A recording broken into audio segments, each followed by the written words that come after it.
Arsch.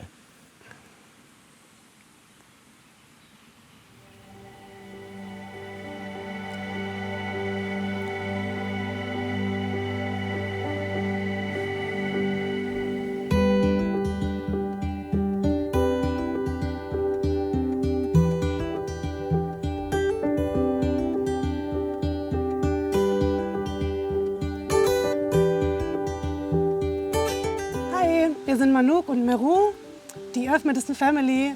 Und wir leben hier im Schwarzwald in einem schönen Tiny House. Genau, den habe ich vor 5 Jahren gebaut für uns.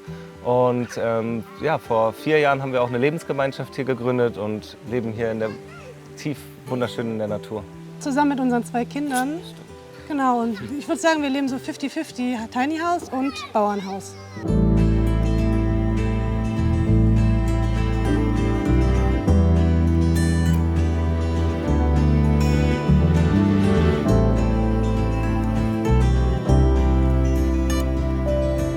Ja, willkommen hier in Gengenbach sind wir. Ziemlich weit im Tal drinne. Sieht man schon, die Berge gehen hier so hoch. Wir sind ziemlich unten im Tal. Da unten fließt auch ein Bach lang. Da vorne steht ein großes Schwarzwaldhaus, in dem wir leben. Und hier ist so etwas weiter ab der Garten, wo wir unseren Bauwagen hingestellt haben. Genau, das ist einfach ein schöner Ort, um so uns auszuprobieren und frei zu sein. Es muss ja gar nicht alles so perfekt sein und alles so fein und edel, sondern es ist eher so ein Raum für Experimentieren. Zum Beispiel wir wollen eine Hängematte aufhängen, so dann stelle ich mir nicht 2 perfekte Stahlbolzen rein, sondern denke mir so, wie kann ich das jetzt ziemlich easy schnell machen und mit den Kindern auch zusammen. Ja, das ist der Bauwagen. Das war so mein Herzprojekt. Ich habe den einfach angefangen zu bauen, ohne irgendwelches Vorwissen über Holzarbeit. Halt außer so meine praktischen Sachen, so aus Spaß, die ich mir mal angewandt habe, wie mal ein Regal bauen oder, ne, genau. Und dann habe ich gesagt, ich wollte unbedingt mal was aus Holz bauen, weil ich bin halt Pädagoge und ich habe Bock auf Handwerk gehabt. Da habe ich überlegt, eine Ausbildung anfangen und Manouk sagt doch, dann mach doch einfach, bau dir doch einfach einen Bauwagen. Und dann habe ich einfach angefangen. Und Learning by Doing und Freunde gefragt, die selber auch Wägen ausbauen. Dieser Freiheitsgedanke war von Anfang an bei uns dabei. Wir haben uns gleich alle unsere Ängste geteilt und haben gesagt, wir wollen zusammen in die Welt rausziehen und reisen gehen. Manouk hat ihre Masterarbeit über Gemeinschaften und Nachbarschaften geschrieben. Da haben wir uns damals schon sehr viel damit beschäftigt und Leute interviewt, die in Gemeinschaften leben.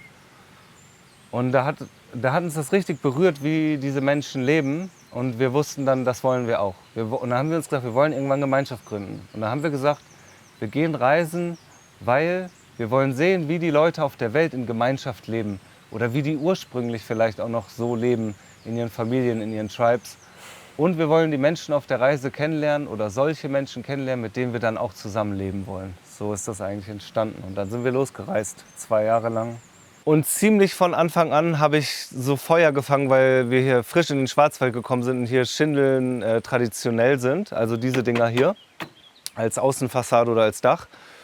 Und da habe ich mir das gleich ins Herz irgendwie gesetzt, so ich habe Bock auf irgendwas Besonderes, ich will den selber schindeln. Also ich will selber den Baum fällen, selber die Schindeln herstellen und die selber ranbringen. So, genau.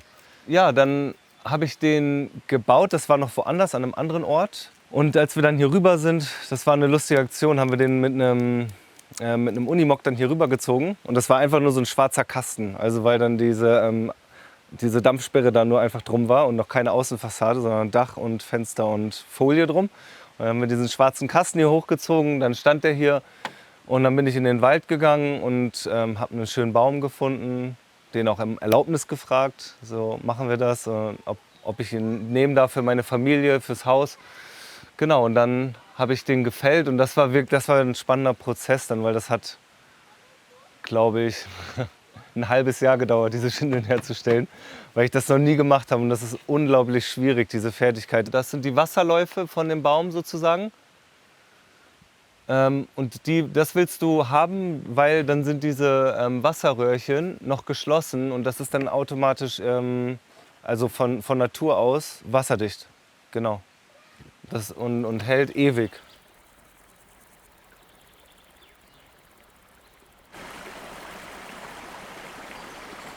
und sind eigentlich getrennt von Mexiko bis runter nach Peru.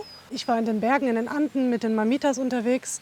Marcel Meroux war im Dschungel mit einem Tribe richtig tief drin, war mit denen jagen, hat mit denen gelebt, hat mit denen Medizin gemacht. Und insgesamt haben uns diese 2 Jahre überhaupt in unsere Kraft gebracht als Medizinmenschen. Vorher kannte ich den Begriff noch nicht und ich dachte tatsächlich auch, ich habe ja auch einen Master in BWL, dass ich niemals mit Menschen zusammenarbeiten will. Und diese 2 Jahre haben mich komplett umgekrempelt. Je tiefer ich in den Dschungel reingekommen bin, ja, desto weniger hatten diese Leute das, was wir in unserer Zivilisation haben. Autos, Plastik, so Luxussachen halt, Strom. Und das war nicht schlimm. Also das war nicht irgendwie gesehen, dass die Menschen, denen fehlt das, sondern die haben genau mit dem gelebt, was da war. Und das hat mir gezeigt, wow, also das hat das auch nicht schwarz-weiß gemacht. Das hat auch nicht gesagt, oh, das ist alles schlecht, was wir haben, sondern es hat mir nur gezeigt, wow, das geht auch. Super, die haben paradiesischste Gärten, haben sich wohlgefühlt, die haben ihr Leben wunderschön gestaltet und gelebt. Und das hat mir gezeigt, ich kann mich dafür entscheiden, was ich will. Und Manuk hat Medizinmenschen gesagt. Und Medizinmenschen in dem Sinne auch von, dass alles Medizin im Leben ist. Auch deine Entscheidung im Leben. Und dann war für mich klar, okay, du darfst dich jetzt im Leben dazu entscheiden, Ferrari, Porsche und weißer Kasten und Pool davor. Geil, voll. Aber will ich das? So möchte ich das? Und nee, möchte ich nicht. Und ich habe mich dafür entschieden. Ich will Natur, Wild, ich will Feuer machen können. Und wenn ich dreckig wäre, werde mich nicht ärgern. Meine Kinder sollen sich nackt im Schlamm wälzen und ihren Spaß haben. Und ich finde es nicht eklig. Wir haben halt einen Ort uns gewünscht, wo man gemeinschaftlich leben kann, mitten in der Natur ist und Retreats halten kann. Und hier sind wir.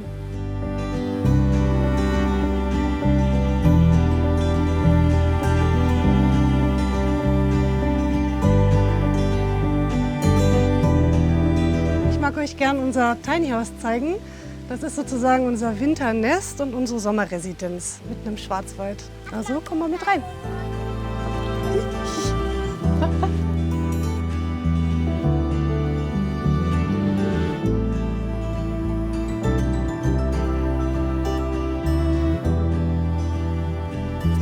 Wir haben uns für ein 2x2 Meter Bett entschieden, damit wir zu viert da reinpassen gut. Genau, also wir passen halt super zu viert hier rein und können halt zusammen kuscheln. Also wir haben unsere Kinder auch mit einem Familienbett großgezogen. Das heißt, die haben noch nie separat von uns geschlafen. Die sind 2 und 5. Genau. Und die Lampe, da habe ich selber gefilzt. So eine kleine Elfenlampe. Die findet meine Tochter so schön. Ja. Hier kann man rausschauen und aufs nächste Tiny House schauen von meiner besten Freundin und Kollegin Elisabeth, mit der ich auch die Naturheilpraxis zusammen habe. Und dann noch würde ich gerne den Altar euch zeigen. Und zwar haben wir in jedem Zimmer, in dem wir leben, so einen kleinen Altar aufgebaut, an dem wir vor allen Dingen räuchern.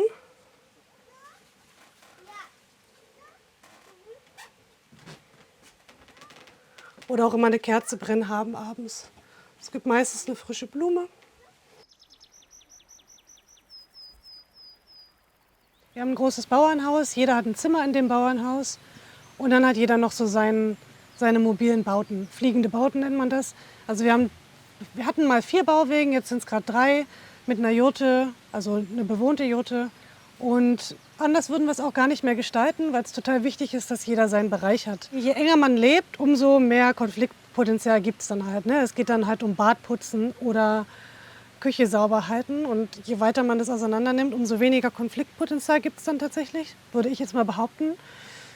Und ich finde, wir haben das die letzten 4 Jahre, sind wir jetzt 4,5, schon hier richtig gut gemacht mit den Konflikten. Wir sind halt alle so ein bisschen therapeutisch unterwegs und begleiten die Konflikte richtig gut. Genau.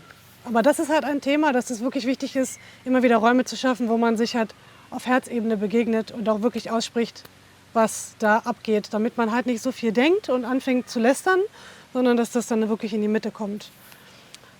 Genau, voll wichtig, was wir alle erst lernen dürfen, glaube ich. Also dieses Radical Honesty darf dann halt auch gelernt und gelebt werden, auch die gewaltfreie Kommunikation. Es ist auch wichtig, die gleiche Vision zu haben mit den Leuten, mit denen man zusammenlebt. wenn das von vornherein nicht geklärt ist, kommt es dann hinten ins Straucheln. So. Wir haben nie die Möglichkeit bekommen, diesen Platz zu übernehmen oder zu kaufen oder halt mit einer Organisationsform zu gründen mit dem Vermieter hier, dass wir das mitbesitzen. Und das hat uns von Anfang an, hat uns da was gefehlt. Und was war es? Die Verantwortung, dass wir die Verantwortung mittragen für diesen Platz. Und das war dann halt so wie, ja, das könnte jetzt gemacht werden, aber liegt auch nicht in unserer Macht. Und sollen wir da jetzt wirklich rein investieren, wenn es gar nicht für uns nachhaltig dann irgendwie auch noch einen Nutzen hat? Genau, deswegen kann ich echt empfehlen, macht was auch euer eigenes ist, um wirklich diese Verantwortung zu tragen und das zu fühlen, weil das gibt nochmal eine extra Power da rein. Hier haben wir noch drunter die Verstaumöglichkeiten von den Kindersachen, Bettwäsche und so weiter. Hier ist so die kleine Kinderecke. Wir haben alles so ein bisschen geteilt in Bereiche, weil es sind ja nur 6 mal 2 Meter, also 12 Quadratmeter. Super klein für 4 Leute, aber irgendwie gut machbar. Wenn wir zusammen essen, sitzen wir an unserem Zwergentisch. Ja, wo sind denn die Erdbeeren? Da, schau mal da. Schau mal da. Willst du Papa auch noch eine mitnehmen? Genau, die Kinder sitzen dann so und wir Erwachsenen sitzen dann so mit den Kindern. Und abends kommen dann sogar noch die Pferde von den Nachbarn da über die Wiese gesprungen. Das ist super schön. Ja. Dankeschön. Also es ist halt total schön, mit Kindern in der Gemeinschaft zu wohnen, weil die total viele Inspiration bekommen von anderen erwachsenen Menschen, die halt Sachen mit denen machen, die wir halt gar nicht mit denen machen. Und mir wurde als Mutter super viel unter die Arme gegriffen. Also unsere Eltern sind halt am anderen Ende Deutschlands. Wir haben uns entschieden, wegzuziehen. Nirgendwo, wo man niemand kennt. Und die Gemeinschaft hat immer wirklich da geholfen, wo es hart auf hart kam. Und dafür bin ich super dankbar. Wir wollen vor allen Dingen Zeit haben für unsere Kinder. Und die sind noch jung, die sind 3 und 5. Und wir haben uns fest vorgenommen, dass wir gerade in den ersten Jahren einfach da sind und viel, was wir machen in unserem Leben, was wir arbeiten auch, dass die davon mitbekommen und dass die uns sehen dabei.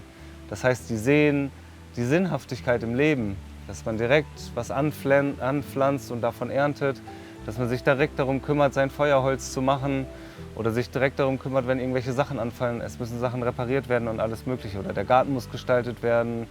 Und ja, da hilft das Gemeinschaftsleben einfach trotzdem nicht an der Armutsgrenze zu leben, sondern wir können uns alles leisten, was wir wollen, was wir brauchen, weil wir uns halt viel teilen.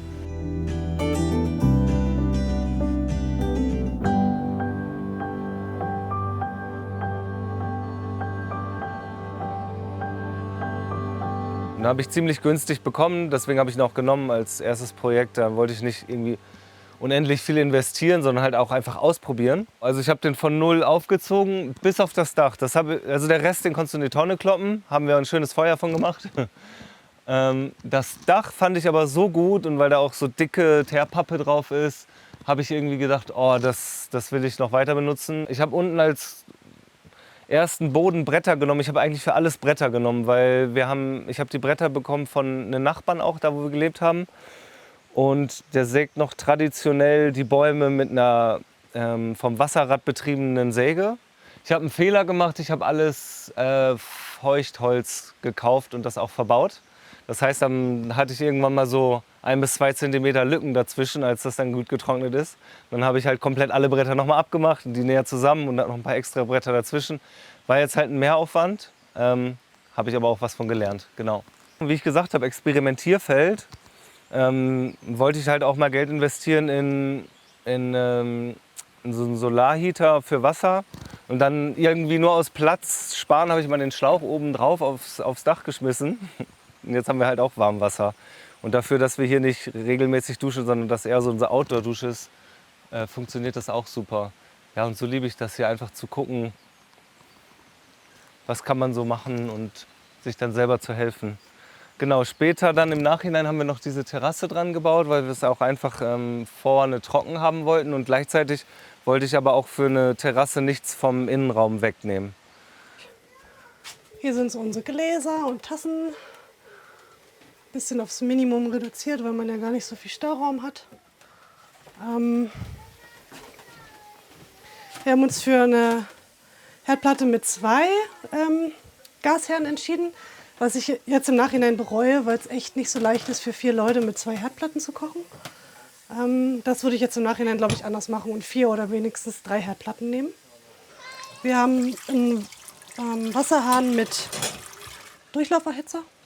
Funktioniert im Sommer, Frühling und Herbst super. Im Winter wird es halt nicht so heiß. Ne?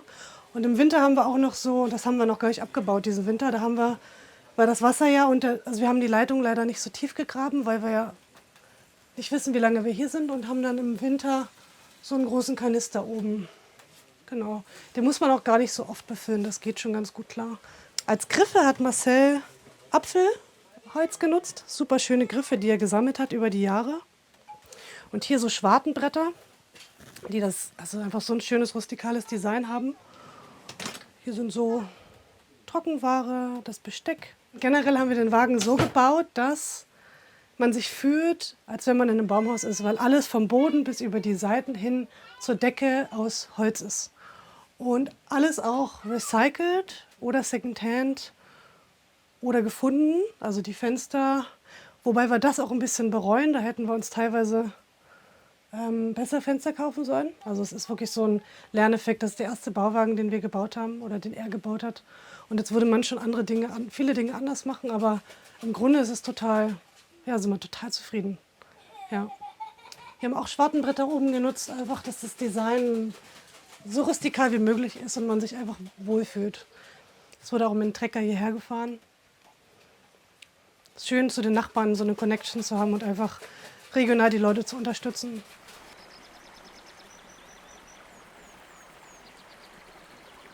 Also was ich auch super gerne mache, und das war ja hier alles vorher komplett zugewuchert und zugewachsen mit Bäumen und Dornbüschen und genau, dann halt auch irgendwie zu schauen, was braucht man. Hier braucht es noch eine Treppe hoch, dann habe ich die dicken Steine hier reingebaut als Treppe, so schön angelehnt an die Mauer hier. Und wenn wir draußen sind, das ist halt wie in so einem guten Schrebergarten irgendwie, dann brauchst du auch dein Klo draußen. Dann haben wir ganz einfach so einen Stuhl umgebaut. Das Coole ist noch, dann habe ich für die Kinder, weil die so einen kleinen Popo haben, so einen Mond gebaut. Und dann haben wir mal gesagt, wir gehen auf den Mond. So, dann ist es kleiner, ne? Praktisch. Einmal für die Großen, für die Kleinen. Und ganz einfach mit Streu und Eimer. Und dann haben wir halt einen großen Kompost, wo das alles zur Erde dann für die Obstbäume. Und das klappt echt gut. Und das riecht auch gar nicht. Das ist echt super.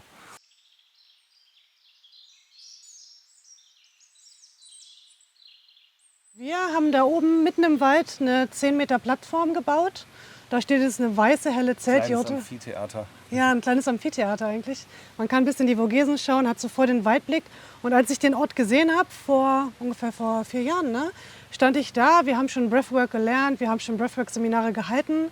Dann stand ich da und war so, boah, geil, hier stehen und die Welt anschreien mit der Wut, die in einem drin ist. Und dann so, komm, hier bauen wir eine Plattform. Und da halten wir unter anderem unsere Breathwork-Seminare. Und die Leute schreien halt die Welt an. Die schreien da runter ins Tal, die Nachbarn kennen das schon.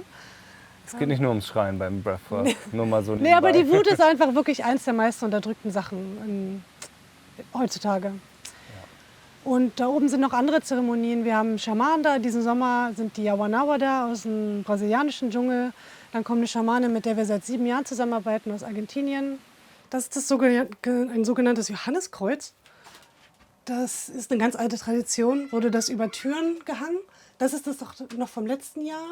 Und ich habe dieses Jahr zur Sommersonnenwende, also am 21. Juni, wieder Johanniskraut geholt und daraus ein Kreuz geflochten, was ich wieder über die Tür mache. Das soll beschützen. Und vor allem ist das Johanniskraut sozusagen die Sonnenpflanze, die die ganze Sonne absorbiert. Und wenn man das in Öl einlegt, das berühmte Johanniskrautöl, wird das sehr rot. Weil das speichert die Sonne in sich und im Winter ist es ja auch ein Antidepressivum, kann man das halt gut einnehmen, um ja, sich Wärme zuzuführen oder halt die antidepressiven Vorteile der Sonne zu nutzen. Genau, und dann haben wir noch so Vorhänge überall. Die mache ich auch echt gerne mal zu, damit ich meine Ruhe habe. So, man fühlt sich wirklich an wie in einem Kokon, wenn man alle Fenster, also alle Vorhänge zu hat.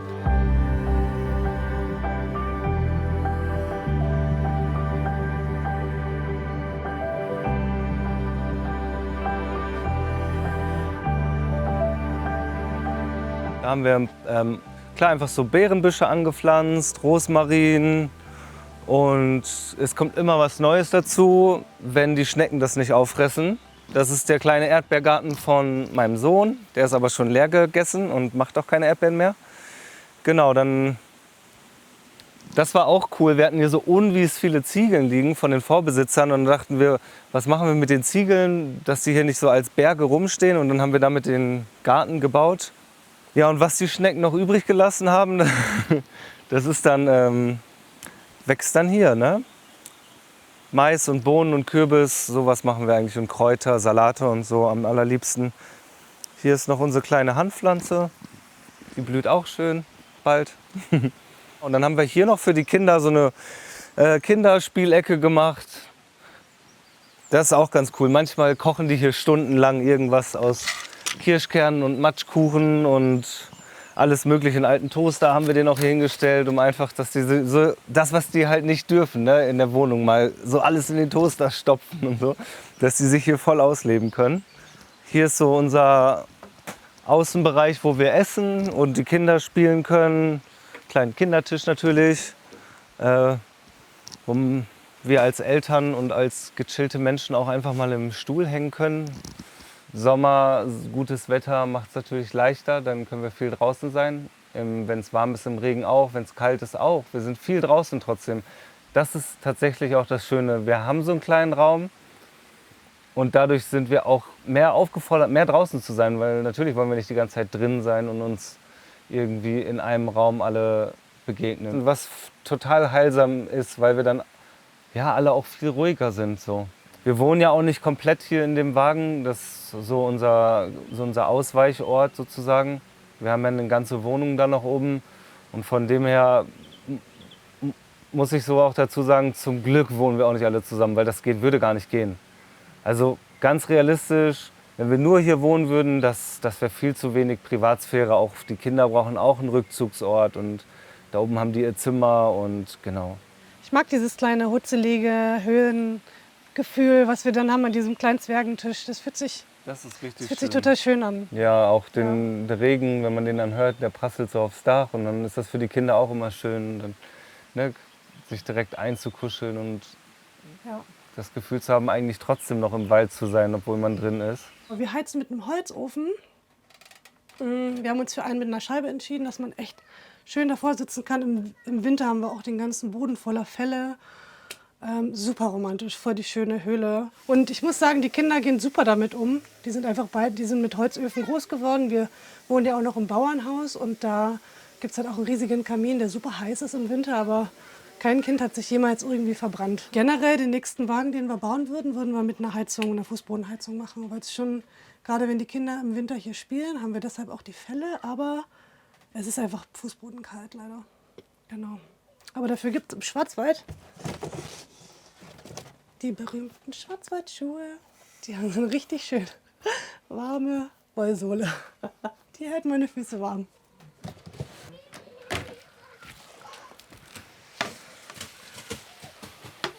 Es ist halt super schön, dass man den Bach sehen kann. Also hier sitze ich oft davor, wenn die Kinder im Kindergarten sind und trinke meine Tasse Kakao und genieße einfach, dass ich so nah am Bach leben kann. Ja.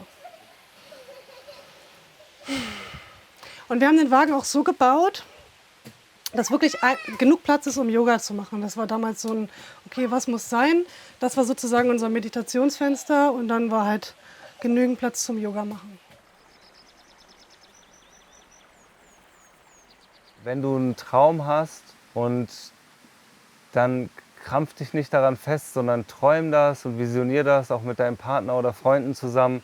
Geht da voll drin auf und dann lebt einfach weiter. Und so dieses Vertrauen, seid sicher, dass dieser Traum drin ist in eurem Leben. Und der wird dann kommen. Ich war immer wieder so überrascht, dass uns das Leben das gebracht hat, was wir vor Jahren geträumt haben. So, nicht so blind, das fällt alles vom Himmel, sondern ja, glaubt daran. Und dann kann so ein schöner Flow im Leben entstehen. Und wichtig, genau, dann halt neugierig bleiben, das hält auch frisch und jung, sich für die kleinen Dinge auch immer begeistern und dann auch mal zur Ruhe kommen und dich hinsetzen, genau, zwischen dem ganzen Funktionieren. Ich arbeite super viel am Laptop, weil wir auch online die Klienten begleiten. Und wenn ich mich nicht zwischen den Sessions hier raussetzen würde und Gitarre spielen würde oder mich an den Bach setzen würde, ich würde durchdrehen durch die viele Online-Arbeit und durch das viele am Laptop sein und Webseiten bauen und so. Ich brauche diese nahe Natur. Also gönn dir diese Natur. Die ist einfach so heilsam, die Verbindung zur Natur. Das ist irgendwie so breit gedroschen, der Begriff, aber es ist einfach wirklich das, was... Waldbaden. Ja, es ist das, was so essentiell ist, vor allem was so heilsam ist und ich könnte so viel erzählen. Und weg vom Handy, das ist so krass, so viel am Handy zu sein, diese Dopaminausschüttung fürs Gehirn, das ist so schlecht. Deswegen immer wieder in die Natur, weg vom Bildschirm und in die Verbindung, in die Herzöffnung auch. Das hört sich auch so ein bisschen spiri an, aber erst nachdem ich mein Herz geöffnet habe, konnte ich Menschen umarmen, konnte ich überhaupt in Berührung gehen mit anderen Menschen, ohne Angst davor zu haben. Ja, weil in vielen von uns halt so ein Entwicklungstrauma steckt, weil uns als Kind ja, sowas gefehlt hat. Vor allem in den Generationen davor wurde man halt nicht so umarmt oder es hat so vieles gefehlt, was alles nachgenährt werden kann. Ich glaube, das ist das Wichtigste, was ich sagen will. Es kann so vieles nachgenährt werden. Kindheitstrauma, alles. Schocktrauma von Unfällen oder was auch immer, es kann bearbeitet und nachgenährt werden. Und man muss es nicht das ganze Leben mit sich rumschleppen und an die Generation danach noch vererben.